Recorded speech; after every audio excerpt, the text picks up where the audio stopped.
everyone, welcome to or welcome back to my channel, and thank you very much for joining me here again today. And Happy New Year. I missed you guys very much, and I hope you all had a good break and a very fantastic new year, and I wish you all the best for 2023. Sometimes on this channel we like to switch it up and we like to travel to a different place. So today we're going to go to one of my favorite countries in the world. But with that being said, this case is incredibly creepy and very sickening actually, as this perpetrator would not only do what he did to the victims, but he would also go into their homes. Sometimes he would wait there for hours just looking around, sitting in their chairs, feeding their animals, and when he felt that it was almost time, he would then close the curtains to the family home that he was in. He would then hide back in the spot that he was hiding in most of the time, and then he would wait for the family to come home. Once he was then finished with whatever he was doing at the family home, he would then leave. He would then go back to his home. He would then eat, bath, shower, whichever one he wanted to do,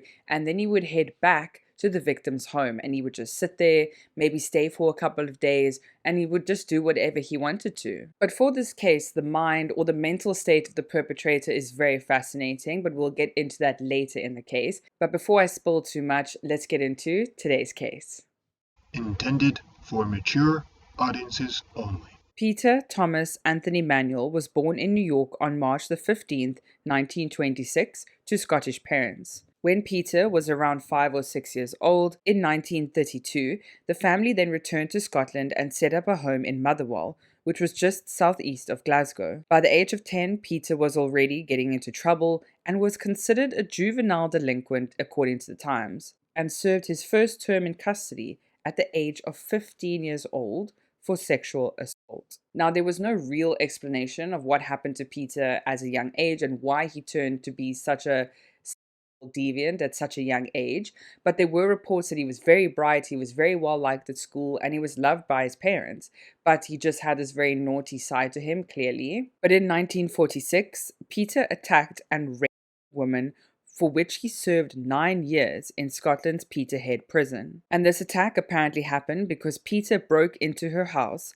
and attacked the female who lived there. And at the time, she was actually asleep in bed. He then beat her over the head with a hammer, but thankfully she survived, but the quality of her life is unclear. When Peter was released in 1953, he actually then moved back in with his parents, who now lived in the actual city of Glasgow. And during Peter's stay in prison, he became obsessed with American gangsters and how they operated, how smart they were, the tools and weapons that they used, and how they dressed particularly. And he was quite fond of this, and he wanted to impersonate gangsters as best as he could. Peter was known to be quite a short man. In today's standards, I guess Peter would have been maybe average or a little shorter than the average man, but in the 1950s, Peter was considered to be shorter than the average male. But when looking up his height, he was listed as 1.62 meters or 5'4", I think, roughly. But Peter Manuel had a very large personality. He was often the life of the party, or he was the loudest in the room.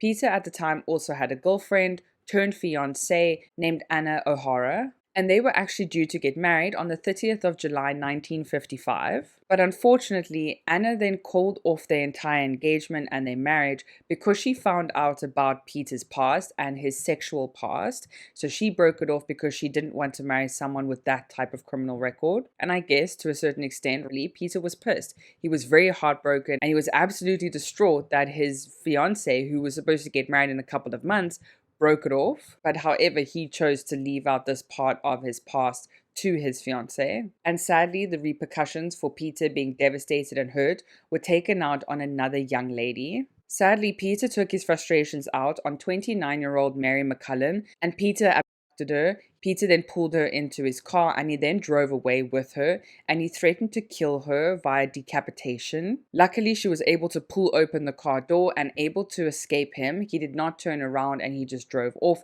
and she managed to run away. And she was one of the only women who would survive to later testify against him. But from 1955, and after he tried to take out his frustration on Mary, he actually went quiet for a little while. But he was only quiet according to official documentation. We don't know if something really happened between 1955 and the next victim, because nothing was reported, and it could be because maybe he didn't do anything, or he was just never caught. However, on the 2nd of February 1956, Peter followed a 17-year-old girl named Anna Neelan's onto a golf course in East Kilbride. Peter was actually working quite close to this golf course at the time as a gas fitter, and this is where he grabbed her and forced her to take her clothes off, where he then raped her and beat her to death with an iron bar. And it was assumed by police that this iron bar was actually a golf club. However, he beat Anne or Anna so badly that the golf club became unrecognizable and there was no more end to the golf club and the handle was completely bent. Now, at the time, because he lived in quite a small area and people knew exactly everybody and their business, police were aware that Peter Manuel was a sexual offender and he was on the list of these perpetrators. So police were able to track down Peter and they actually did question him about the murder of Anne or Anna Neelan's. But interestingly enough, Peter Manuel was released without any charge because his father came forward to say that he had an alibi for that night, so there was no proof that Peter was anywhere near Anne. But also, a little tidbit for later, Peter, when he would get caught, would actually confess to a lot more murders than he was charged for, and he also did confess to Anne's murder, but they never charged him for it, and her case went cold and it was sadly closed. Then, on the 17th of September 1956, Peter broke into the home of Marion Watt, and she was in the High Burnside area of Glasgow. Marion, who was 45 years old, her sister Margaret, who was 41 years old, and Marion's 16-year-old daughter Vivian were all in the same house at the time, and they were all fast asleep. Peter seemingly must have stalked the family. He must have waited in the bushes or wherever unseen. Then he would kind of track their movements, see what they were doing, and when he felt that the time was right, he then would creep into the house via an open window or sussing out what they left unlocked at night. But Peter did make his way into the house. He then walked to each room while Marion, Margaret, and Vivian were sleeping, and he shot all of them to death while they slept. However, it was also noted once an autopsy was done that the 16-year-old Vivian was raped.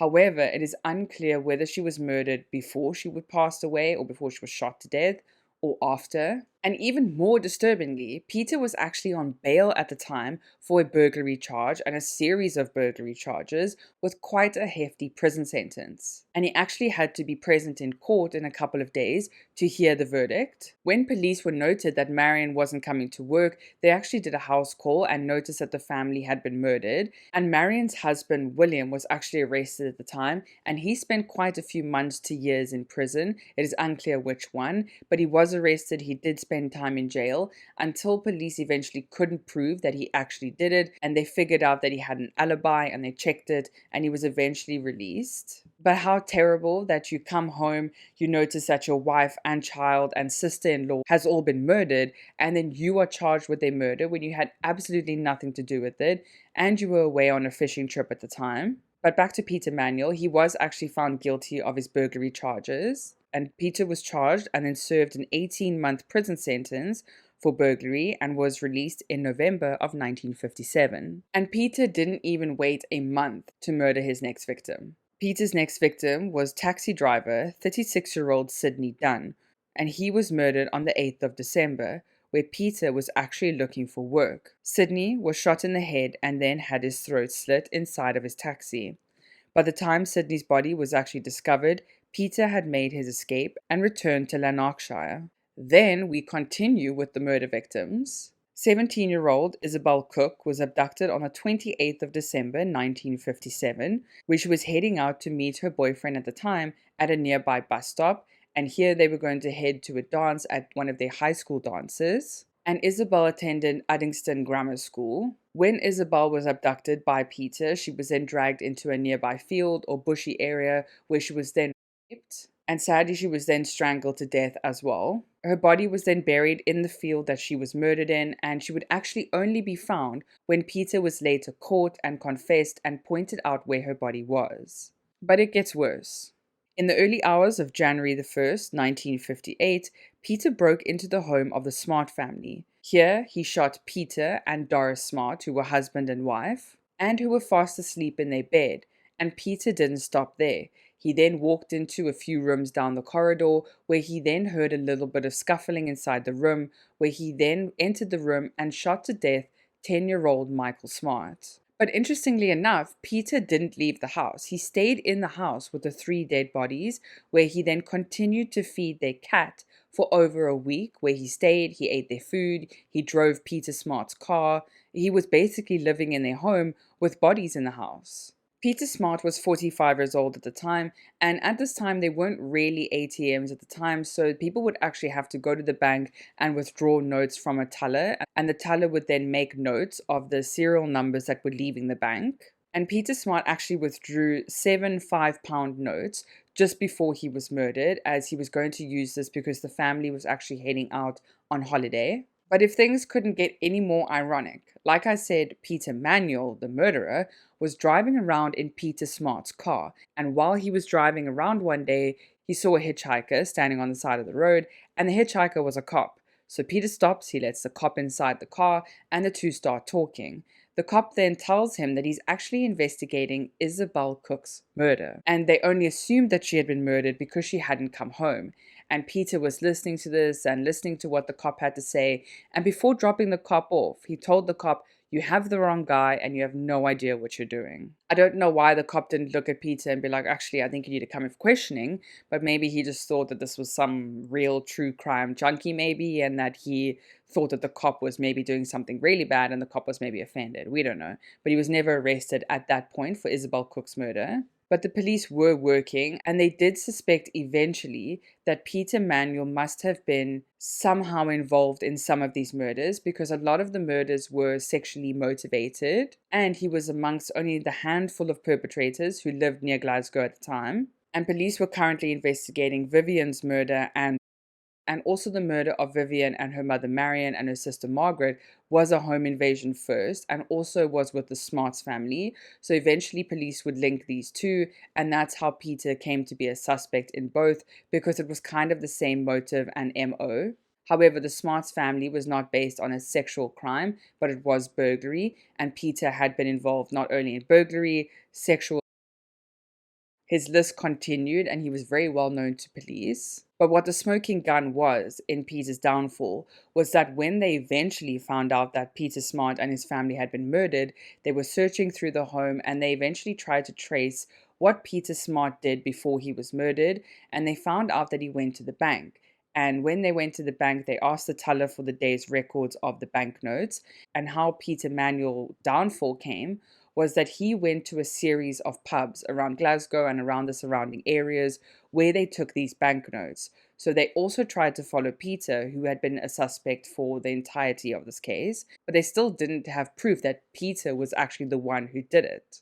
Until they had a hunch and they got a warrant, and they decided to go and search Peter Manuel's home, where they found these pound notes red-handed in Peter's wallet. And the notes had the same serial numbers from when Peter Smart withdrew them a couple weeks ago. So a very long-winded explanation of how he got caught, but he basically got caught because he was found with the same money. But interestingly enough, when police found the money in Peter Manuel's home, they didn't actually arrest him on the day. They actually took Peter Manuel's father and took him to prison. And Peter was throwing an absolute hissy fit, but he completely retained his innocence the entire time. So they then pulled Peter Manuel's father out of the home. They took him to the police station for a couple of days. And then Peter Manuel eventually cracked and felt very guilty about his father sitting in the cell. So Peter then eventually went down to the police station and he said, "Okay, please let my father go. I'll confess to everything." And during the police interview with Peter Manuel, Peter then confessed to 8 different murders, but not that of Sydney Dunn. He said he had nothing to do with Sydney Dunn's murder. However, Peter provided very incriminating evidence or information that only the perpetrator would have known, and intimate details of how the victims were murdered, as well as what type of weapon would have been used, what they were wearing, what their house looked like, that police only thought that those inside the police station would know, and not the public. Then, on the 14th of January 1958, at 11:10 in the evening, Peter Manuel was formally charged with murdering the Smart family. Peter Manuel then came to trial at the Glasgow High Court before Mr. Justice Cameron on the 12th to the 29th of May 1958, where Peter pleaded not guilty and withdrew his entire confession, claiming that it was extracted under coercion. Now, if we pause there for a second, I do think that it is possible that coercion could have been done if Peter wasn't guilty. Now we know that he's guilty. However, the circumstances that police went around trying to arrest Peter was very manipulative because they went in arresting Peter's father. They didn't arrest Peter even though they knew that he was most likely the suspect. They went in and pulled one of his closest friends, allies, and parents away from him. They took him away for days, and then eventually Peter went to the police station, remember, and confessed. So did he go to the police station and confess to all these murders because he felt bad for his father? Obviously, we doubt that he would ever have confessed if police didn't do that. But there's always a little shadow of doubt back in the day in the 1950s where we didn't have such strict laws and cameras around everywhere, where we don't know what happened in that interrogation room because Peter was there for hours. He was there in the morning on the 11th of January, and only at 10 past 11 that evening was he formally charged. So what happened that entire day? But that we will never know. Peter was then represented by Harold Leslie W.R. Grieve and A.M. Morrison on the 9th day of the trial, but Peter decided to completely dismiss his lawyers and represent himself. And it took the jury just 2.5 hours to convict and find Peter Manuel guilty of 7 of the 8 murders that he was charged of. Mr. Justice Cameron directed the jury to acquit Peter Manuel on the charge of killing Anne Neelan. And we are unsure why he was acquitted of this because he fully confessed. He told exactly what happened to her in quite detail, but the judge never thought that he was guilty of this, strangely. And Peter was then sentenced to hanging. The original execution date was set for the 19th of June, but this had to be postponed pending the hearing of Peter's appeal on the 24th and 25th of June. Peter Manuel's appeal would be dismissed and a new execution date would be set for Friday, the 11th of July. But because Peter's execution date was now set, Peter tried to plead and say that he wasn't stable, and he really tried to plead insanity. And no one was listening to him. No one was talking to him. No one was taking him seriously. Everyone was just ignoring him, knowing that he was a dead man walking. So Peter eventually just gave up and he just sat on his bed. He faced the wall. He didn't talk to anyone in his cell. He didn't talk to the guards. He didn't talk to any of the other prisoners. He just sat and stared at the wall until it was his date to be executed. And there was a note in one of the articles that I read that he refused to talk to the death guards. So I don't know if that's what the prisoners called them or if that's just what Peter called them. The only thing that Peter wanted, as time was encroaching on him closer and closer to his death date, was a radio. And Peter would now only sit, still facing the wall, but he would listen to the radio all day long. Still not talking, barely eating, just listening to the radio. Peter Manuel was a Catholic, and he was also permitted the ministrations of Father Smith. Peter Manuel was also visited by his mother, Bridget. However, at 8 a.m. on Friday, the 11th of July, 1958, Harry Allen, assisted by Harold Smith, led Peter the few meters away from his cell to the gallows. Peter's last words were, quote, "Turn up the radio and I'll go quietly," end quote. Then Peter walked forward towards the noose. He stood there alone, besides the 2 men that were there to pull the lever, and for those few seconds there was silence. The lever was then pulled and Peter was dropped, and apparently it only took 8 seconds for him to stop wriggling around and moving. And 24 seconds after the drop, Peter Manuel was then certified as dead by Dr. David Anderson, who was the prison's medical officer. Peter Manuel's body was then taken down at 8:30 in the morning and placed in an open coffin for the inquest held at 9:30 that morning by Sheriff Alan Walker. Father Smith conducted a burial service later that day, and Peter was buried in an unmarked grave near the wall of D Hall in the prison. But as a side note, a professor in 2008 from Aberdeen University was reading through the papers of Peter Manuel, and he actually found that there were papers or an inquest into Peter's mental health, and these papers were actually suppressed during Peter's trial. There were tests done on Peter indicating that he suffered from frontal lobe epilepsy, and it was to be presented in the trial, but Peter decided not to because he took his own defense. Whether the jury would have actually found this evidence useful or not, or whether it would have reduced his sentence or would have differed in how he was sentenced, We will never know. But let me know what you think of this case down below. I hope that you're all staying safe out there and that you're all rested and ready for the new year. Let me know what you think of this case down below. Stay safe out there, and I'll see you again next week. Bye.